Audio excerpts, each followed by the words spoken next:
I greet you in the name of the Father, and of the Son, and of the Holy Spirit. Let us pray. Almighty God, unto whom all hearts are open, all desires known, and from whom no secrets hid, cleanse the thoughts of their hearts and minds through the inspiration of the Holy Spirit, that we may truly love you and worthily magnify thy holy name. Amen. Amen. Our call to worship this morning comes from Psalm 13, 1-3. Psalm 1-3. How long, O Lord, will you forget me forever? How long will you hide your face from me? How long must I wrestle with my thoughts and every day have sorrow in my heart? How long will my enemy triumph over me? Look on me and answer, O Lord my God. Give light to my eyes, or I will sleep in death.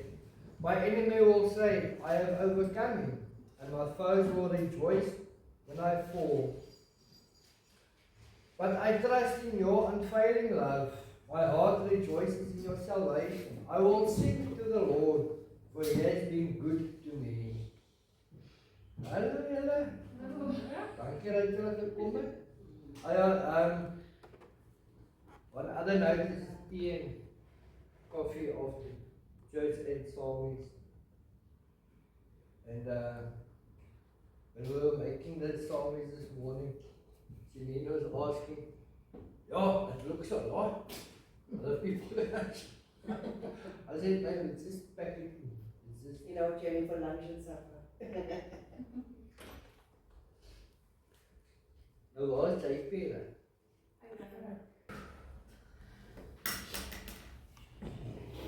It was a run. Our Old Testament reading this morning comes from the book of Genesis, chapter 22, verses 1 to 14. Genesis 22, verses 1 to 14. Sometime later, God tested Abraham. He said to him, Abraham, here I am, he replied. Then God said, take your son, your only son, Isaac, whom you love, and go to the region of Moriah. Sacrificing there as a burnt offering on one of the mountains I will tell you about. Early the next morning, Abraham got up and saddled his donkey. He took with him 2 of his servants and his son Isaac. When he had cut enough wood for the burnt offering, he set out for the place God had told him about. On the 3rd day, Abraham looked up and saw the place in the distance. He said to his servants, stay here with the donkey while I and the boy go over there. We will worship, and then we will come back to you. Abraham took the wood for the burnt offering and placed it on his son Isaac, and he himself carried the fire and the knife. As the 2 of them went on together, Isaac spoke up and said to his father Abraham, Father? Yes, my son, Abraham replied. The fire and wood are here, Isaac said. But where is the lamb for the burnt offering? Abraham answered, God himself will provide the lamb for the burnt offering, my son. And the 2 of them went on together. When they reached the place God had told him about, Abraham built an altar there and arranged the wood on it. He bound his son Isaac and laid him on the altar, on top of the wood. Then he reached out his hand and took the knife to slay his son. But the angel of the Lord called out to him from heaven, Abraham, Abraham! Here I am, he replied. Do not lay a hand on the boy, he said. Do not do anything to him. Now I know that you fear God, because you have not withheld from me your son, your only son. Abraham looked up, and there in a thicket he saw a ram caught by its horns. He went over and took the ram and sacrificed it as a burnt offering instead of his son. So Abraham called the place the Lord will provide, and to this day it is said, on the mountain of the Lord it will be provided. Now you see where Jehovah Jireh comes in. The Lord will provide. Our gospel reading this morning is Romans chapter 6, verses 12 to 23. Romans 6, 12 to 23. Therefore, do not let sin reign in your mortal body so that you obey its evil desires. Do not offer the parts of your body to sin as instruments of wickedness, but rather offer yourselves to God as those who have been brought from death to life, and offer the parts of your body to Him as instruments of righteousness. For sin shall not be your master, because you are not under law, but under grace. What then? Shall we sin because we are not under law, but under grace? By no means. Don't you know that when you offer yourselves to someone to obey him as slaves, you are slaves to the one whom you obey? Whether you are slaves to sin, which leads to death, or to obedience, which leads to righteousness. But thanks be to God that though you used to be slaves to sin, you wholeheartedly obeyed the form of teaching to which you were entrusted. You have been set free from sin and have become slaves to righteousness. I put this in human terms because you are weak in your natural selves, just as you used to offer the parts of your body in slavery to impurity and to ever-increasing wickedness. So now offer them in slavery to righteousness, leading to holiness. When you were slaves to sin, you were free from the control of righteousness. What benefit did you reap at that time from the things you are now ashamed of? Those things result in death. But now that you have been set free from sin and have become slaves to God, the benefit you reap leads to holiness, and the result is eternal life. For the wages of sin is death, but the gift of God is eternal life in Christ Jesus our Lord. May the Lord add His blessing to His word this morning. Thanks be to God. Amen.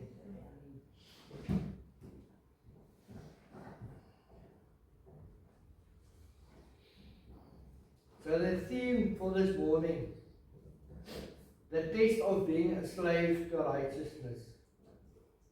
In our Old Testament reading for today, takes us way back to the time of Father Abraham, whose faith was credited to him as righteousness. From there we are taken to the Apostle Paul and the cost of not sinning and obeying God. So let us go over the age-old story of Abraham and Isaac, the son of promise. The reading begins with, sometime later God tested Abraham. Sometime after what happened? This was after the visit by the two angels and God Himself, who promised that Sarah would become pregnant from Abraham, and Sarah laughed. That's where Isaac's name came from. He laughed. It was also a long time after Abraham had sent Hagar and Ishmael away upon Sarah's command, to which God replied to Abraham that even Ishmael would become a nation because of God's promise. So now comes a slightly confusing part of God's test. At first glance, it seems that God did not want Abraham's offspring to become as numerous as the grains of sand on the seashore. Because God said, take your son, your only son whom you love, Isaac, and go to the region of Moriah, sacrifice him there as a burnt offering on a mountain I will show you or tell you about. Keeping in mind that Abraham and his family and his servants and everything he had were living in Beersheba. And now he had to take his only son to an unknown place or mountain that God will tell him as he gets closer. How many of us react on such instructions with half of the information needed as to where to go exactly? Not only the half information of where to go, but what the sacrifice would be. His only son that God gave to him on a promise. Now Abraham must sacrifice the promised son back to God. God tested Abraham not to make him fail, but to deepen his ability to obey God and so develop his character. The same as fire refines ore to extract precious metals, so too God refines us through difficult situations and circumstances. When we are tested, we can do the human thing, what most people do, moan and groan and refuse to obey or whatever, or go through with the instruction. Or we can see how God is stretching us to develop our character. As I said, Abraham and Isaac had to travel to the region of Moriah, which was about an 80 to 96 kilometer journey to travel. In Abraham's day, this journey would take about 3 days. Now, just for a moment, as a loving father, put yourself in Abraham's sandals. I can't say shoes, because they wore sandals in that time. You have been called by God to take your only son to sacrifice to God. And all along this 3-day journey, you cannot tell your own son that he is in fact the sacrifice that will be made. I'm sure if Abraham had told Isaac sooner that he would be the sacrifice, he would have made a way to escape, wouldn't you? I would have said, see you later. God. What a great sorrow must have been in Abraham's heart, yet he obeyed God. Hebrews chapter 11 verses 17 to 19 reads, by faith Abraham, when God tested him, offered Isaac as a sacrifice. He who had embraced the promises was about to sacrifice his one and only son, even though God had said to him, it is through Isaac that your offspring will be reckoned. Abraham reasoned that God could even raise the dead, and so in a manner of speaking, he did receive Isaac back from death. And so we can see that Abraham fully trusted in God and his promise.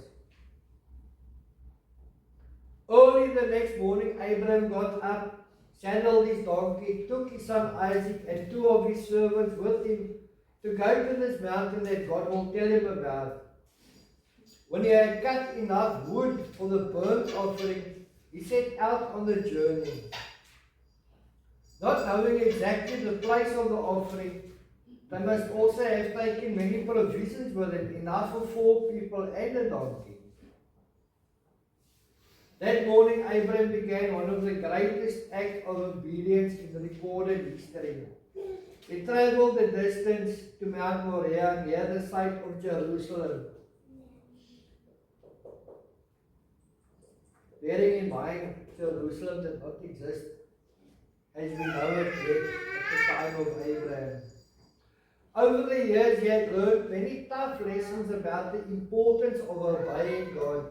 Yet this time his obedience was prompt and complete. Obeying God is often a struggle because it may mean giving up something we truly want. We should not expect our obedience to God to be easy or to come naturally. Yeah, it's not always easy. Because I'm not a morning person. Getting dressed, putting on a suit early on a Sunday morning. Do I really have to? But here we are. On the 3rd day of traveling toward this mountainous region, Abraham looked up and saw the place God had told him about. Does this not strangely sound familiar in a way?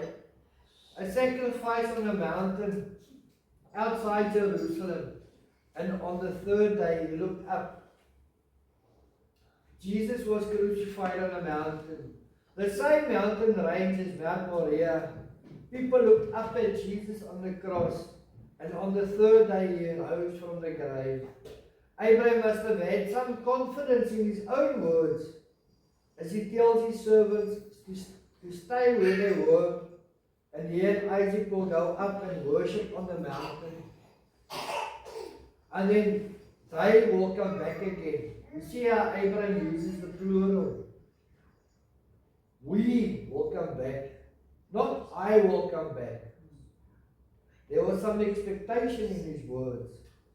Abraham, still filled with his faith to obey the word of God, he put the wood for the burnt offering on his son Isaac, and himself carried the fire and the knife. Now Isaac begins to become very worried. Where is the lamb for the sacrifice? But there is another similarity here. The wood is placed on Isaac to carry. The skull is not made of wood. Who carried his own cross to the place of the skull? John 19 verse 17. Carrying his own cross, he went out to the place of the skull, which in Aramaic is called Golgotha. As these two, Abraham and Isaac, came closer to the place of sacrifice, Isaac spoke up and said, Father, the fire and the wood are here, but where is the lamb for the burnt offering? One can almost hear the tremor in his voice as he spoke to his father. Abraham's faith in God answered Isaac's question. As Abraham replied to Isaac, God himself will provide the land for the burnt offering, my son. Isaac, relieved from his fear of being the offering, the two of them went further up toward the mountain. Now, we must remember something not so clearly mentioned about Isaac. He was no longer a small boy, but a grown man, an adult by this time. Because the previous chapter ends off with, and Abraham stayed in the land of the Philistines for a long time.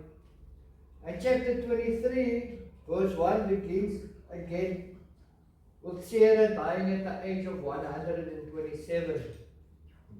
How old was Sarah when Isaac was born? She was 100.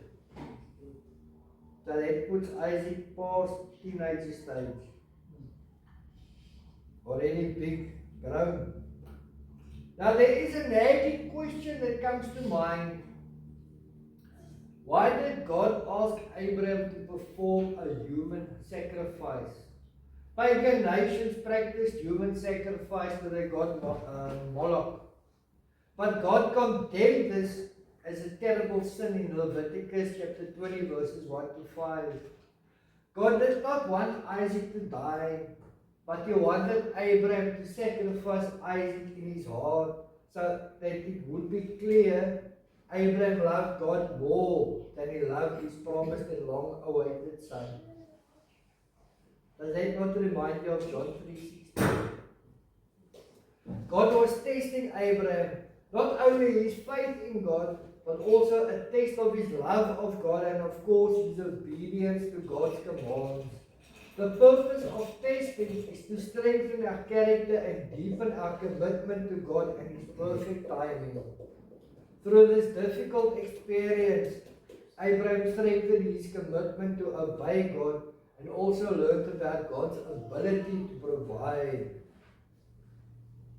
So now the two had reached the top of where God had shown them to go, and Abraham built an altar there and arranged the wood on it. He bound his son Isaac and laid him on the altar, on top of the wood. Isaac, probably shaking and trembling with fear by now, Abraham then reached out his hand and took the knife to slay his son. Obviously, God cannot go back on his promise to Abraham, for we know our God, the God of Abraham, Isaac and Jacob, is a faithful and true God. So God sent an angel to call out to Abraham from heaven.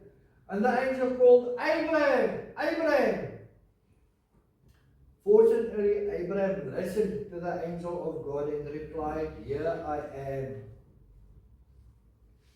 How many of us listened when we are called? I'd never forget the gardener used to work for my father, George.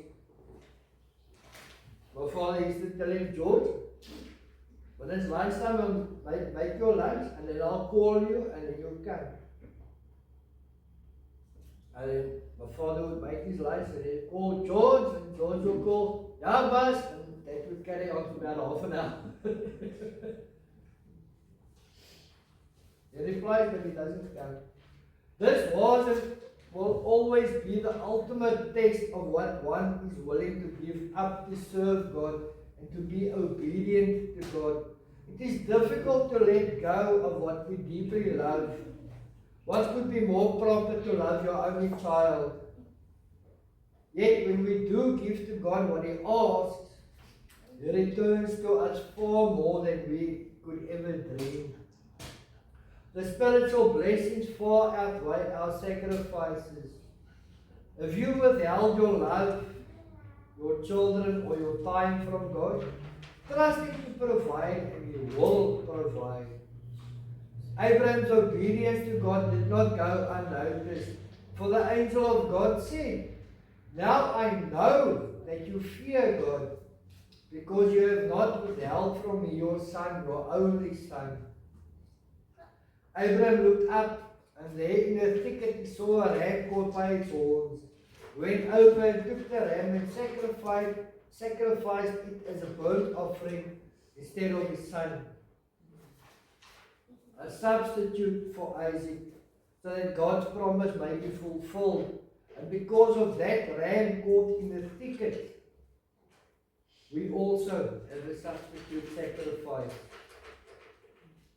You might ask, who is our substitute? Some of you know who is our substitute. Jesus is our substitute. He sacrificed Himself so that our sins may be washed away by His blood shed on the cross. The difference is that God stopped Abraham from sacrificing his son. Yet God did not spare His own son, Jesus, from dying on the cross. For if Jesus had lived, the rest of humankind would have died. God sent His only Son to die for us, so that we can be spared from the eternal death we deserve for our sins. But instead of God's great love and mercy and grace, we receive eternal life. So Abraham called that place, "The Lord will provide." And to this day it is said, "On the mountain of the Lord it will be provided." An utterly amazing example of faith in the one true God shown by Abraham, even before the Exodus and the giving of the law to Moses. A paradigm of faith to follow for everyone who truly believes in God the Father and Jesus Christ His Son and the Holy Spirit. And so here we are today, living our lives our way, living in sin. And yes, even the smallest sin is still a sin. And when things go wrong, we just say, life is. Just because the government makes something legal does not mean it is no longer a sin. The things we see on the television, the things we hear, the things we utter, gossip, lies and slander, half-truths, white lies, yellow lies, blue lies, is still a sin. Peer pressure to do something just because everyone else is doing it does not make it right with God. Paul says, "Therefore do not let sin reign in your mortal body so that you obey its evil desires." There are many examples where it is obviously clear that some give in to the evil desires of their mortal body. Those are the addicts, addicted not only to drugs and alcohol. There are other addictions in this world that are very difficult to get under control. Jesus said in Matthew 5:29, "If your right eye causes you to stumble, gouge it out and throw it away. It is better for you to lose one part of your body than for your whole body to be thrown into hell." And Paul was of the same opinion. If sin reigns in your mortal body, the whole body will be cast into hell. That is why Paul said, "Do not offer the parts of your body to sin as instruments of wickedness. Your hand can cause you to commit a sin. Your tongue, tongue is the most dangerous one. Your tongue can cause you to commit a sin.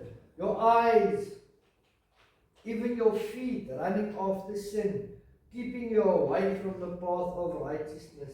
But rather offer yourselves to God as those who have been brought from death to life, and offer the parts of your body to Him as instruments of righteousness. Lifting our hands in worship to God instead of lifting our hands in violence.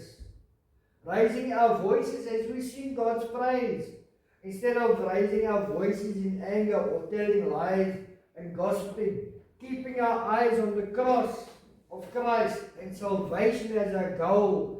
Let our ears be attentive to the word of God so that we can listen to what God speaks to us in His word. For sin shall not be your master, because you are not under the law, but under grace, said Paul.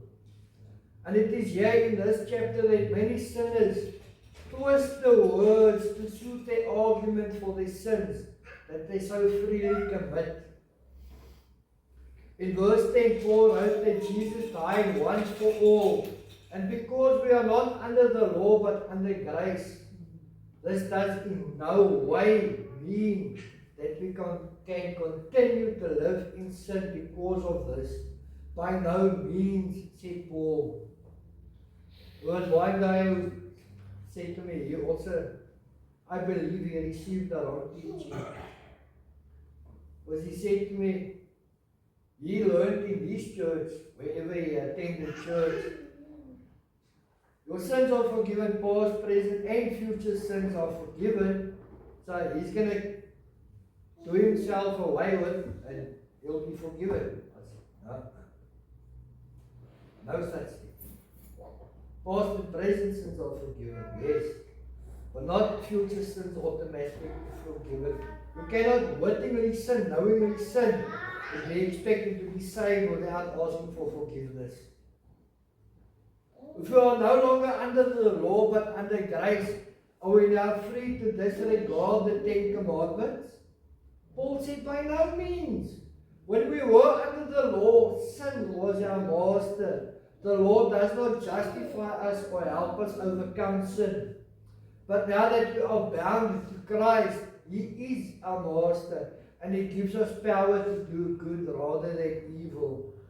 The law of Moses showed the people the error of their ways, but not how to give them the power to overcome the error of their ways.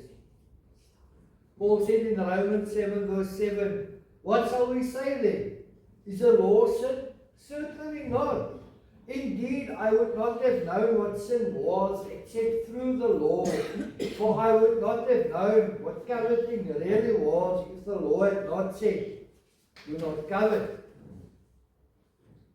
Don't you know that when you offer yourselves to someone to obey him as slaves, you are slaves to the one whom you obey?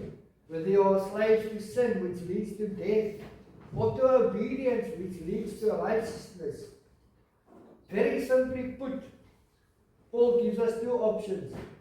A slave to sin, which leads to the eternal death, or a slave to obedience to the word, which leads to righteousness and eternal life eventually. The choice is yours to make. Make it now. Do not hesitate, for he who hesitates is lost. That proverb is not biblical, but makes perfect sense in this instance. Choose to live in Christ and live eternally, or choose to live in sin and die eternally.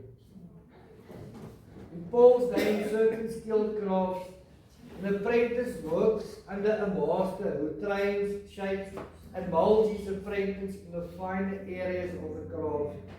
All people choose a master and copy themselves after their master that trained them. Without Jesus, we would have no choice. We would have to apprentice ourselves to sin, and the results would be guilt, suffering, and separation from God. But thanks be to Jesus, we can now choose God as our master. Following Him, we can enjoy new life and learn how to work for Him. Are you still serving your first master, sin? Or have you apprenticed yourself to God? But thanks be to God that though you used to be slaves to sin, you wholeheartedly obeyed the form of teaching to which you were entrusted. Form of teaching. Paul would visit a place, convert the people to Christianity, all the way as it was first known, and spread the gospel, start a church, and then he would move on to the next place. He would then further instruct via letters written to these places or people, and his letters were read out in full in the church once received. And that is how they would learn the gospel and teach others too. So to obey wholeheartedly means to give yourself fully to God, to love Him with all your heart and with all your soul and with all your mind. And yet, so often, our efforts to know and obey God's commands can best be described as half-hearted. How do you rate your heart's obedience? God wants to give you power to obey Him with all your heart. The form of teaching that Paul delivered to them is the good news that Jesus died for their sins and was raised to give them new life. And here's the fantastic news we so often forget. For Paul said to the Romans and says to us, you have been set free from sin and have become slaves to righteousness. Slavery was widely practiced in Rome. Almost all the wealthy people and the nobles and emperors had slaves. Slaves were paid. They did not work for free, were given a place to live and were given food. So it was almost like a 9-to-5 job. They were taken care of in a way. So Paul says from verses 19 to 22, I put this in human terms because you are weak in your natural selves. Just as you used to offer the parts of your body in slavery to impurity and to ever-increasing wickedness, so now offer them in slavery to righteousness leading to holiness. When you were slaves to sin, you were free from the control of righteousness. What benefit did you reap at that time from the things you are now ashamed of? Those things result in death. But now that you have been set free from sin and have become slaves to God, the benefit you reap leads to holiness, and the result is eternal life. Sin has no reward, has no benefit for the soul. Although it might satisfy and gratify the mortal or human body, it destroys the soul and leads to death. But now that you have chosen to follow Jesus, it leads to wonderful things, such as righteousness, holiness, and eternal life with Christ Jesus. Many people have a great misconception of hell. The main thought that it is merely a separation from God. And you'll see some friends there. That is a great misleading thought. You won't see anybody. It will be worse than solitary confinement, for you will suffer and die the eternal death alone for your sins. As Jesus said, there will be a weeping and a gnashing of teeth. So I conclude with one of Paul's famous statements, probably most well-known verse. For the wages of sin is death. The first half of the verse is heard most often and said in the most ignored as well. The good news is in the second half of the verse.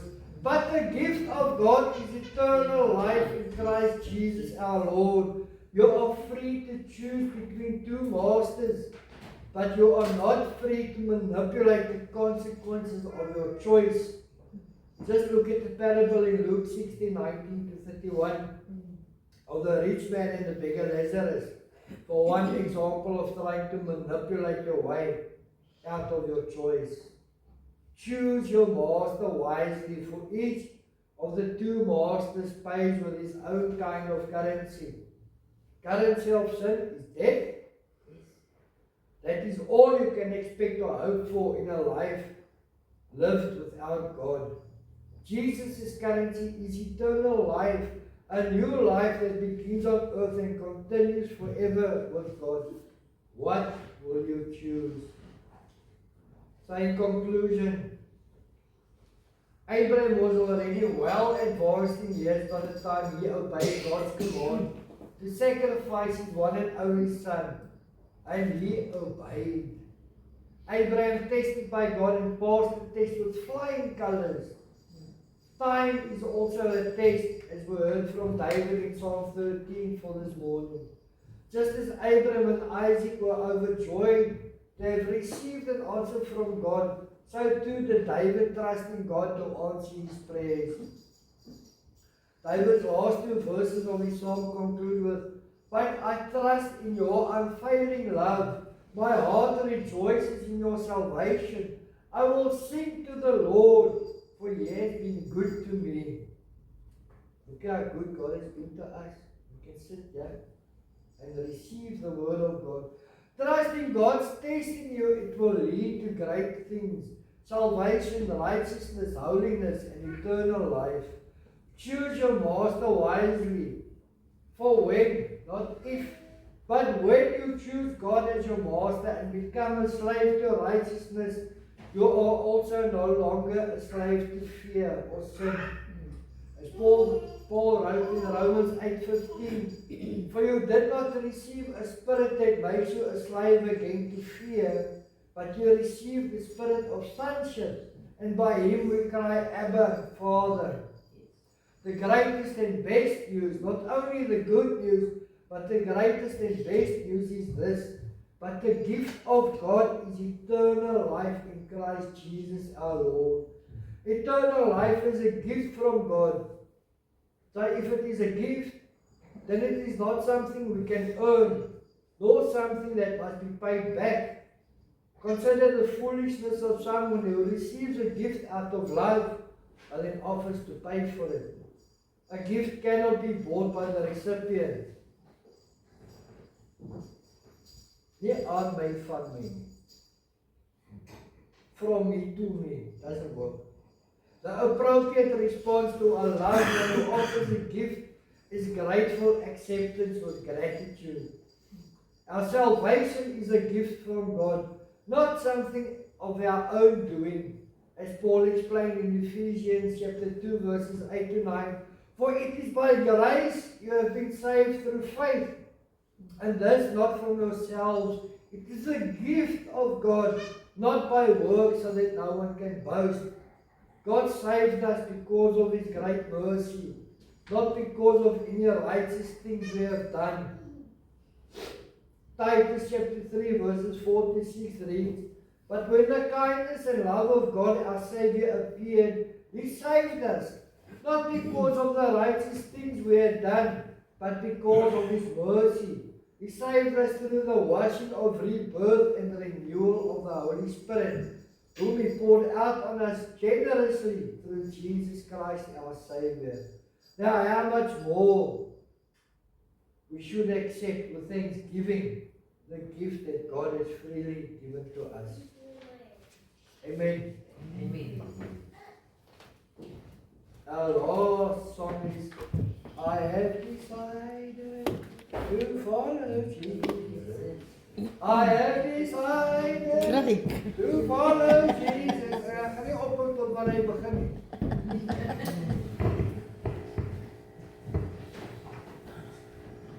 I have decided to follow Jesus.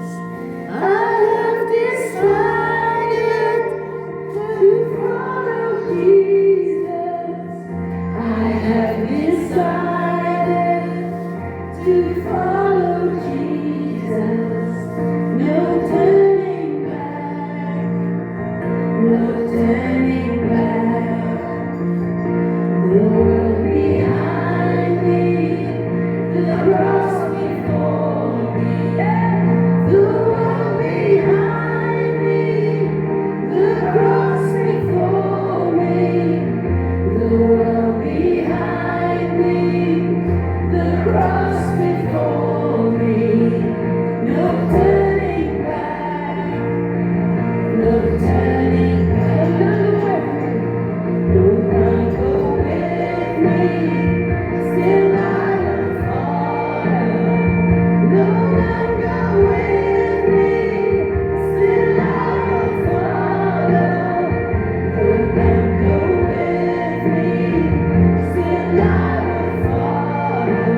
turning back.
Ons gaan kies vas.